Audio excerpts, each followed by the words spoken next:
ক্ষতি আমার হলো তার দায়ে কে নেবে? বুঝিনি পাওয়ার আগে সবই যে হারাবে।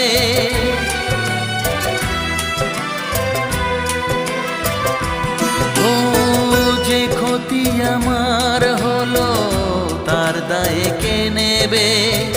বুঝিনি পাওয়ার আগে সবই যে হারাবে। শুধু শুধু কেন দিলে মরণের সাথ ও চাঁদ?